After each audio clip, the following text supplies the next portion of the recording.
When a most-built tank of the Second World War took a hit, it wasn't the armor that failed first. It was time. Inside that steel box, a Soviet crew had seconds, sometimes less, before the world turned white-hot. Ammunition cooked off. Fuel screamed. 2 men might get out. 2 wouldn't. Yet they kept climbing in, again and again, because this was a machine that was supposed to save them, the tank that could outrun defeat, outfight despair. And it did, but at a cost written in fire. This is the story of the T-34, the tank that won the war on paper and buried its crews in flame. So, what happens when the most produced and most destroyed tank of the Second World War gets hit? Well, nothing good for its crew. It began like most Soviet weapons, with fear. Fear of another humiliation like the one that ended the First World War for Russia. Fear that the next invasion would come faster, harder, deeper. In the late 1930s, Joseph Stalin wanted a shield of steel and movement, a doctrine of deep battle. Massive armored thrusts that would break the enemy before he could even understand what hit him.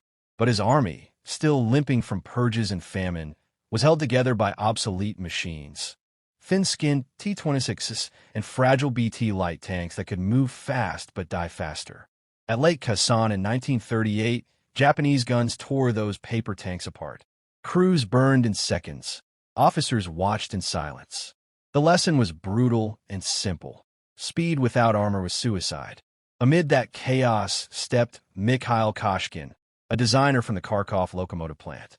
His task: modernize the BT series. His answer: destroy the BT entirely.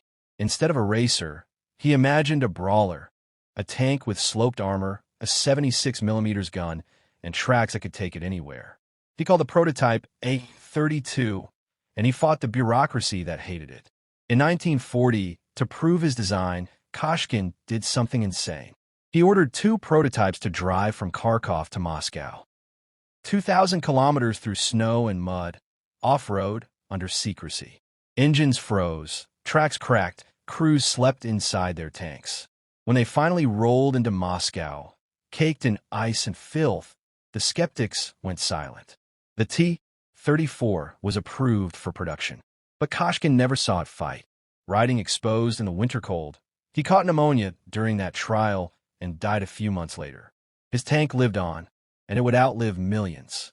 June 22, 1941. Operation Barbarossa. 3 million German soldiers stormed the Soviet Union. Within weeks, the Red Army collapses. Columns of burning T-26s mark the roads. Villages fall before breakfast. Then, from the forests and the smoke, something new appears. German gunners stare as shells bounce off sloped armor they've never seen before. Their 37mm door-knocker guns clink harmlessly against the T-34's hide. Reports tell of tanks taking 20, 30 hits and still moving. But inside those tanks, victory isn't what it looks like.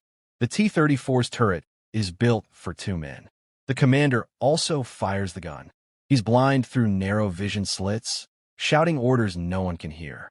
Most crews have no radios, only flags or hand signals. Soviet training schools last hours, not weeks. Crews learn to drive, load, and pray. The result is chaos. Soviet formations bunch together, shoot wide, expose their flanks. German optics slice them apart from a distance. For every T-34 that reaches firing range, 3 are hit before they even spot the enemy. By the end of 1941, more than 2,000 T-34s are gone. Most aren't killed by German guns. They're abandoned for lack of fuel, parts, or orders. The myth of invincibility dissolves in smoke. But the design endures. And Stalin understands what the machine truly is. Not a tank for aces, a tank for survival. When the Germans reach the gates of Moscow, Soviet industry vanishes east. Entire factories are dismantled. Walls, machines, workers, families. Loaded onto endless trains bound for Siberia and the Urals. The air smells of oil and frost. The destination, nowhere the Luftwaffe can find. For a month, no tanks are built. Then, slowly, hammers start again. Steel clangs under floodlights. Men and women work in coats stiff with grease. Shifts blur into each other. Sleep becomes optional. Their children grow up beside conveyor belts. Everything unnecessary is stripped away. Fewer parts, faster welds, rougher edges. The T-34 becomes what war demands. Simple, brutal, reliable enough to roll off the line by the thousand. At its peak, Soviet industry spits out 1,200 T-34s a month. Germans produce that many Panzer IVs in half a year. Stalin's mantra becomes prophecy. Quantity has a quality all its own. Each tank leaves the factory with just enough paint to hide the raw steel. Crews climb in before the engines cool from testing. Many don't even have serial numbers scratched yet. They drive straight to the rail yards, straight to the front. By 1943, the T-34 has become the backbone of the Red Army. Tactics evolve. Artillery softens targets before tank waves hit. Infantry clings to armor in human swarms. The offensive machine begins to learn. But the cost doesn't change. Soviet armor is hard, too hard. It shatters instead of bending, sending shards of steel, called spall, ricocheting inside the hull. Even non-penetrating hits can shred a crew. When a round does punch through, it sets off ammunition stacked along the floor, walls, and turret. There's no protection, no water jackets, no armored bins. Just powder and men. German 75mm PaK-40s and 88mm flak guns tear through at range. Inside a hit T-34, the explosion is instant. The blast flips shells, ruptures fuel lines, ignites everything. A white flame, then silence. In cities, it gets worse. Panzerfausts, cheap, disposable, everywhere. 8 million of them. A shape-charged jet melts through armor and sprays molten metal like fire rain. Crews call it the kiss. You don't live long enough to feel the pain. The early two-man hatch is replaced by twin lids, still heavy, but at least openable under panic. The driver's forward hatch, though, opens against the slope. If flames hit, he's trapped. German reports describe seeing T-34s rolling while burning, drivers cooking alive at the controls. Statistics tell the rest. In an American Sherman, roughly 1 crewman dies per destroyed tank. In AT-34, 2 out of 4. 50%. Sometimes more. They fight knowing that. And still they go. By 1944, new monsters roam the Eastern Front. Panthers, Tigers, Jag Panthers. The old 76mm gun can't pierce them frontally. Soviet engineers adapt again. The T-34-85 is born.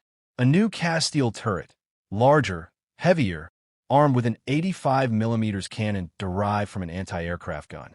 For the first time, a true three-man turret, commander, gunner, loader. Visibility improves.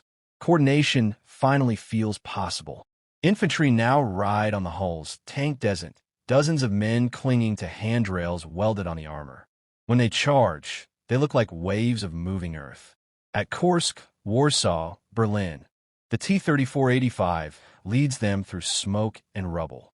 The tank isn't elegant. It's loud, crude, brutal, but it's everywhere. The enemy can't destroy them fast enough. For every Tiger destroyed, 10 T-34s arrive. For every factory bombed, 2 more open farther east.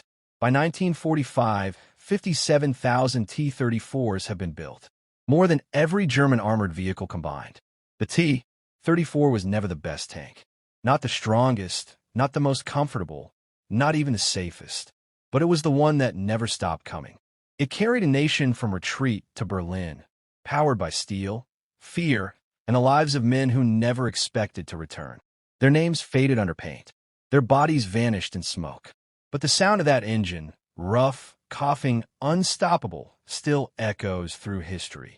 A tank that won a war. And a war that consumed the men inside it. Every view keeps their story alive. Every like pushes it further. So if you made it this far, hit subscribe. Let's make sure the world remembers what these men fought for.